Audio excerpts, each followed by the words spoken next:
What's up? It's been so long. I'm kind of nervous right now because it's been so long. But oh, I'm nervous. But what up, guys? It's been so long since I filmed a video.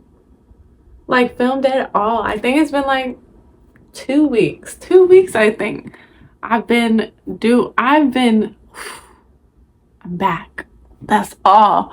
It's crazy because it's been so long. I haven't even posted on my socials. I think I only did Instagram, and usually up there I just be, liking like Jesus posting and reposting them. But I am back. I am excited and I am ready to like get back into it and have my consistency back on schedule. I am still keeping the same days, Thursdays and Saturdays at 3 Central Time. But oh my gosh. Okay, so before we start, we should talk. It's basically talk anyways. This is a girl talk, a little thing. We're gonna sit down, have a little discussion, talk about some things. It's been so long. But maybe I should go get my binder real quick. I'll be right back. I'm back. I had to show y'all some stuff. Okay, so before we get started, this is like something I've been wanting to do on here anyways, so we can sit down, talk. Yeah, I'm literally getting situated. That's how comfortable I am right now. So I got my bubbly. I know in the beginning I was like, because I couldn't take it out of the thing. So anyways, I am excited. Okay, let's just jump into this head first. This is an unfiltered girl talk. Literally where I've been, what I've been doing, what's coming up, what is coming onto this channel, what I'm about to be doing on this channel. I'm having a little, everything is getting just like refurnished. I don't think that's the word. I'm literally just renovating the whole channel because it's been so long and it's been so great. So let's just jump into this. I've just been literally being, I don't want to say refinement, but stillness with him. It's just been so like busy, but it's also had not been busy because I've just been literally resting. As you know, I've been doing my Jesus journey for like almost 7 months now, and I've been through some refinement, like not a lot. He has refined me though, but it's been some refinements. It's been periods where I've just been go, but like the last two, sorry, cat hair on my face, but it's been 2 weeks basically of me just resting, like not even doing anything, just going to church, and that's it. Basically I've just been at the house, like just resting. Like I haven't been posting because he doesn't want me to. I haven't been recording or anything. I haven't done anything. So he's been having me in this rest state, and now it feels, today I got up and I felt so like recharged, like my whole thing, and now everything was just like go. So I woke up and like it was just like, I'm gonna do this, I'm gonna do that, I'm gonna do this, and it just feels so nice. The rest was great. I'm not gonna lie, I read some books, watched the TV, but it's been nice. So I want to show y'all what's been going on. I've actually going to be starting this routine where I wake up and read the Bible. I used to wake up and read the Bible, read 3 chapters, but I'm redoing it now. I'm actually going to read the Bible in the morning, and then 1 chapter in the morning, then at nighttime, that's when I'm going to read another chapter and then do my prayer journal. But also something I want to do throughout the day now is read these books. So as you know, I am a holy girl. Literally the series is called Holy Chronicles. So we're gonna have so much fun this summer, and not even just this summer, just in life. Sorry, my face feels like it's bright. I like washed my face and got that little thing, so I was like But yeah, so we're going to be doing a lot of stuff. Like we're literally going to just live like we're holy girls, because we are. Like, you know how people be like, hot girl summer, all that stuff. Like that's cool, that if that's your own forte or whatnot, like that's cool. But me, and I know y'all, holy girl summer, or even holy boy summer, it's literally just where you live through Christ, you live for Christ, and you sacrifice for Christ. Like literally everything you do is for God, and it's like such a breath of air, because I mean, it's literally just like, it feels peaceful and it feels so nice. Like usually you go throughout the day and you feel so like, feel like the weight of the world is on your shoulders. But ever since I started this journey and I started letting God lead me and living in the spirit, not in my flesh, which I still, even now, I still have a hard time living in my spirit and my flesh, because sometimes I do have those moments where I have those flesh thoughts. But it's also where without that and without God, I was so depressed, and I was so literally just not myself. I didn't feel happy, I didn't feel joy. I like had those moments, but most of the time I was depressed. I was trying to find my way and just literally just floating through life. But ever since I started this journey 7 months ago, finding Christ and accepting and getting baptized, it has changed my life. Literally changed my life. I have this sense of community. I have this sense of pride and joy and peace and literally happiness and love, like, and strength. You find strength in God, and it makes your whole life change. I don't feel depressed no more. I feel happy. I feel at peace. I don't let little things mess with my mood, or I don't depend on anyone else where literally my emotions are set on them, if you get what I mean. So now I just feel at peace. The weight of the world isn't on my shoulders. Like I feel just at peace. And the last 2 weeks he's been just making me rest. I don't know if it was refinement or if it's just that, or he just wanted me to rest. The last 2 weeks I just been resting. And also, as y'all had known, I was on the dance fast and I had got off of it. I ate so much sweets, literally so much sweets. And God was like, he broke the oven, the sink was broken, literally. Because I kept baking sweets, I kept eating sweets, so he broke it. I literally saw the sign, but I was like, no. So what I'm meaning is, I know that was like totally off topic, but it's just been nice.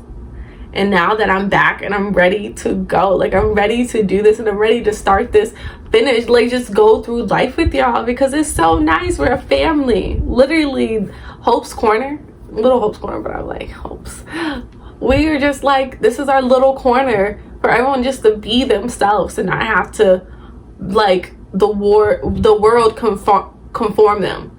The only thing that, what am I trying to say? I don't know where I was going with that, but in this YouTube channel and this corner of the little YouTube channel, we are not going to be conformed by the world's thoughts or the world's like rules or anything like that. We are literally just living for Christ and through Christ, and we're going to be ourselves because that's what he wants from us, without all the other stuff from this worldly things, like the worldly music they always talk about, you know. But when you change your life, everything just feels so much crystal clear. And it's like this whole transformation. You just don't feel like, you don't feel like drinking. You don't need that drink is to drink alcohol just to feel that numbness or let those emotions go. You don't need to smoke. You don't need to do this or that or have the worldly influences or temptations on you, because in your heart you know that it's God. God is the thing that's missing. When you feel like you want to numb yourself, or there's something in your heart, or you feel like you're so alone, you're not. God is there. And also on top of God, you have this sense of community where everyone is there. They don't let you be on your own. They're always there. They want you to be better, do better. They want you to be a better child of God, for God. So when you have that sense of community and you realize that the only person who's ever been there, who's always there when you cry out at night, or you're sleeping on the bed, you just cry, or you're mad, or someone does this or someone does that, or whatever the case may be, God's always been there through all the trials, tribulations, the happiness moments, the saddest moments, the downest moments of your life. He's always been there.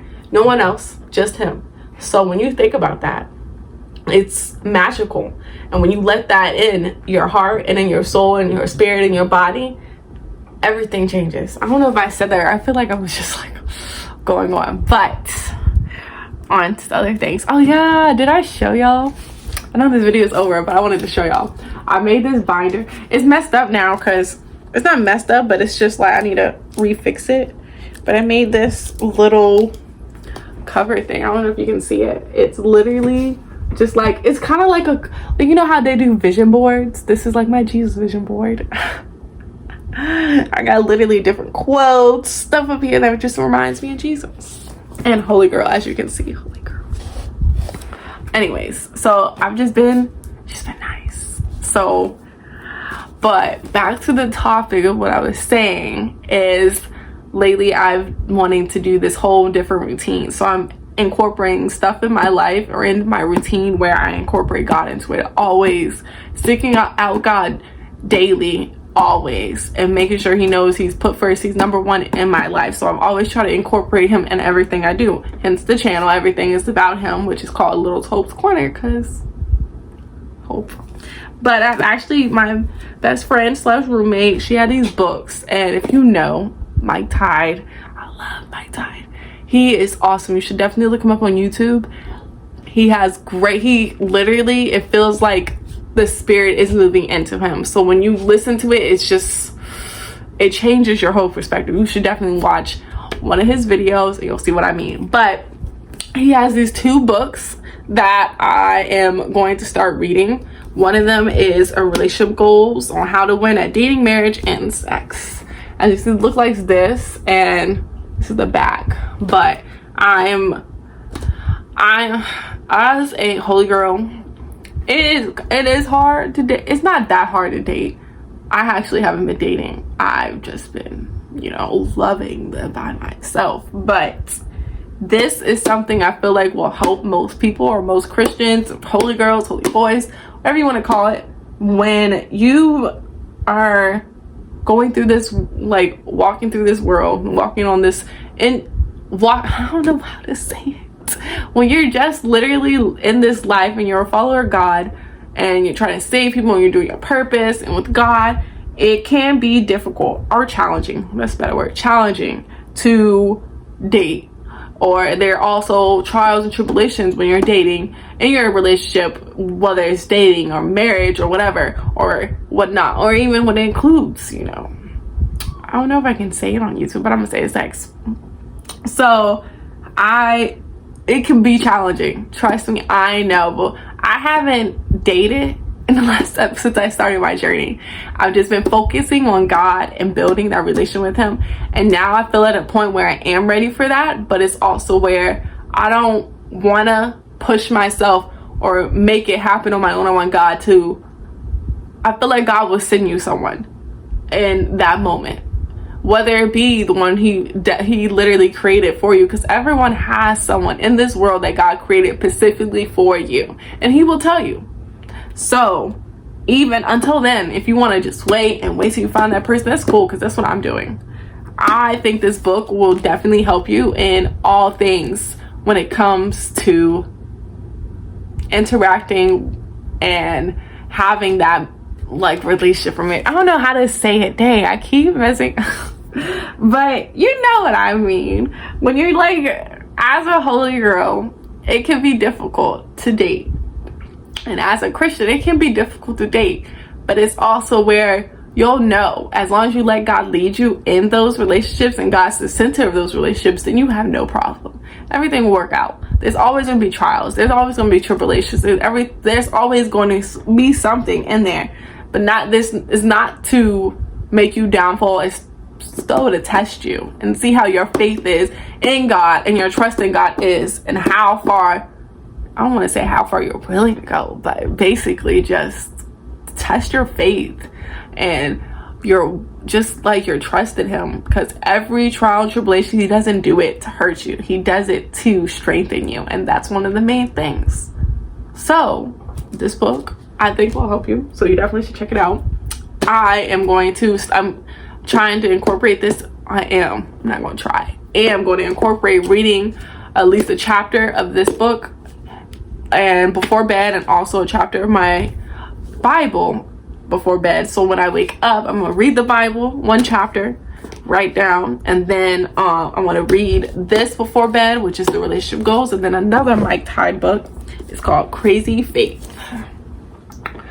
It says see it before you see it. Your light shine through, illuminate the darkness, flashes of grace around us. I can't contain it for you.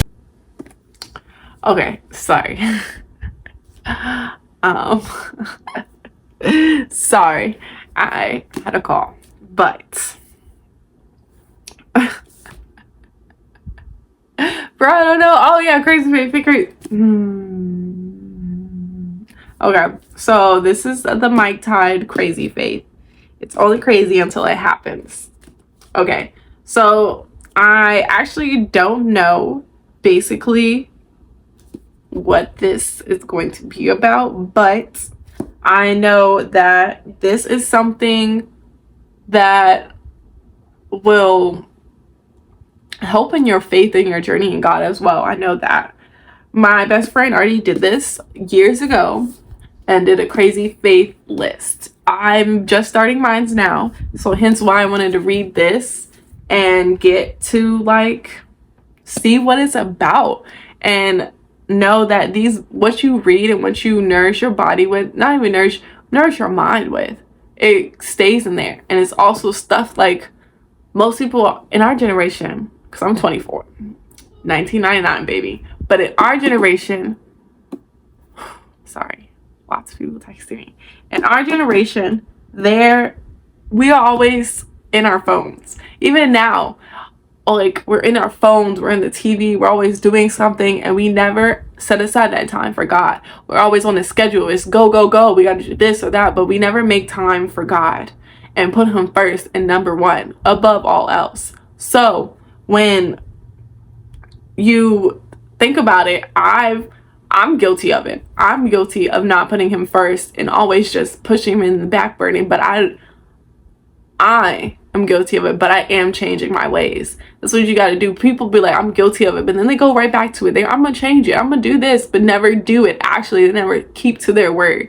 For me, I'm guilty of that as well. So when I say I'm going to do this, I really want to put this and start making time for God. But when I wake up, I want to read a chapter of the Bible. I want to read one of these relationship books. I want to read a crazy faith book. I want to read a chapter of all this, so he knows that no matter what, my faith is above everything else. My love for him is above everything else. My trust in him is above everything else. And he is number one in my life. He's a priority. And he's number one before anything. So, hence the books. So, I'm telling y'all, I will definitely let y'all, let y'all know after I start reading it. No, probably when I finish reading, because I don't want to tell y'all before. But, because y'all got to get these. Y'all got to get these and read them, and you'll see what I mean.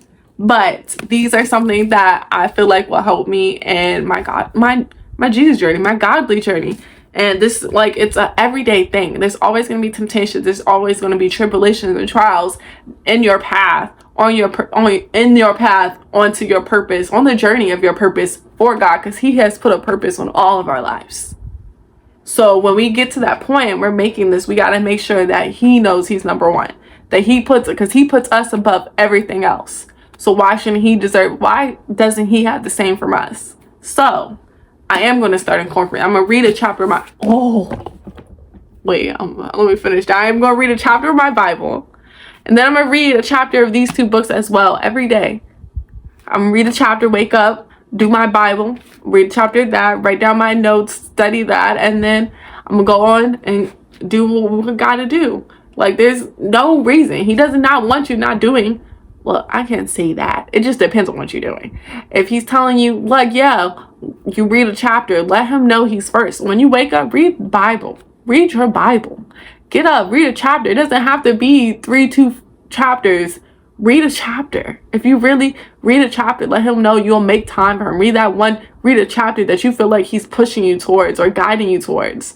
And read a chapter. Then go do what you need to do. Go do that. And then before you go to bed, read another chapter and write a prayer journal. A prayer journal helps me so much because I get to just put everything. It's basically like a diary to God. Just telling him what's going on, how you're feeling, all this. And you just put it on a piece of paper. So that way, when you look back on this years from now, you'll see how much you've grown in your Jesus journey. How much he's refined you from then to now. And it shows you your journey and how that changes you. Because you'll change. I've changed in 7 months. I don't remember. I can't even look at, literally, I'm a whole different person from when I was 7 months ago. So when you think about it, it's just all about how much of yourself you're giving to God. I want to give my all. I'm giving God all of me because that's what he deserves. He deserves all of me and more. I'm not worthy of his love. I'm not worthy of his graciousness. I'm not worthy of his, literally all his attention. I'm not worthy of any of it, but it doesn't stop me from trying. It doesn't stop me giving him all of more because he deserves it. He is literally the perfect human. So why, and I'm flawed. I was bathed in sin. I'm guilty of sin, a lot of sin. And I'm guilty of a lot of things in my life. But when you start this journey, you get baptized, he forgives all that. He forgives it. As long as you don't hold it in your heart and you tell him, basically pray to him, tell him to take out everything that's not of him, everything that you are ashamed of, tell him, because he already knows. And you don't have to share with anyone else. It's between you and God. That relationship you have with God is a one-on-one. You have your own relationship with God. It's not the same as anyone else. So you don't need, I'm even guilty of this, you don't need to compare your relationship to someone else, because I'm guilty of that. Comparing the relationship God has with someone else, that's not something that should concern you. That's their own private relationship. I have my own private relationship. God, me and God have something that no one else has, because we are one-on-one. It's me and him. When I talk to him, it's just me and him. When he's around, it's just me and him. So when I do my Bible study, it's literally sitting down and having a talk with him. That's literally what I do, is sit down, read, and I'm reading out loud, and it's like I'm talking to him, telling him, he's explaining it to me. That's what he is. So when you think about it, it's just having that one person talking to him. If you feel like you're alone, you're not, because God is there. He's literally there beside you, talking to you, guiding you, leading you. And that's how it should be. We don't know anything. We don't know nothing. Literally, I don't know nothing. I'm going to tell you right now, I don't know anything. And that's fine by me, because I'm putting my faith in God. Literally go by this. You walk by faith, not by sight. That is something that sticks with me. And that is something I always say. When someone asks me how I do it or how I do this, I walk by faith, not by sight. I put all my faith in God and just let him lead me. I literally just give my faith. I'm a leap of faith. That's me. I literally jump I know God got me. I know God got me. That's always something I always say. So just make the jump. It is literally peaceful. I feel just at peace. I feel happy. I feel joy. I feel hope. I feel loved. I feel like I got literally the strength of God. And I do, because he's always with me no matter what. So I'm never alone. I don't feel alone. I never do, because he's always there. And right now I know he's here. So I feel like this I've been just talking. But yeah, so that's what I'm also doing. And look what I got. Okay. Look, literally, like I said, when we walk by faith, not by sight. Literally, 2 Corinthians. If you know, you know. 2 Corinthians is my literal chapter. Like that whole 2 Corinthians. I love 2 Corinthians. I love it. Especially chapter 4. But 2 Corinthians is Jesus knew what he was doing when he got me this. Because I've been literally talking I think it's been since I first got my first Bible. I've been talking about dang, I don't know what type of Bible case I need. I don't know which one he wants for me. And he picked it out. I got this just yesterday. And I feel so blessed. I feel so grateful. And without that, I would not have this, because it's literally me and just a word. And just literally a couple words. This is me. This is literally the motto. This is something I live by. This is what I literally speak of every day. I walk by faith, not by sight. And that's all he asks us. We literally just have faith and trust in him, and everything falls in place. What is literally, I don't want anything that's not of him. I'm guilty of it. Literally, I feel like it was last week. I'm over here. I've been second guessing myself. I'm guilty of that. I've been letting the devil in my mind. I've been letting doubt cloud my judgments and not tuning my ears and listening to God. I'm guilty of that. I've been envy, and I've been saying, oh, I want this because she has this or that. I'm guilty of that. And that's what I'm working on now, because I am guilty of that. But when you think about it, that's what I've been working on. Realizing that if it's not for me, if God is not giving it to me, or is God telling me that's not for me, then it's not for me and I don't want it. Because if it's not blessed by him, and it's not literally, if he hasn't blessed me with that there is for a reason. He does everything in his timing, not in my timing. And that is the best way I can phrase that. And that is the best thing I can hope for, because if it's not from God, then I do not want it. If it's not of God, I do not want it. If it's not blessed by God, I do not want it. So think about that. Think about that. Just think about that. Look at it. I like it. I even like the color. Literally, 2 Corinthians 5:7. Read it. Close your eyes and let down your defenses. You are safe here now in the Father's love.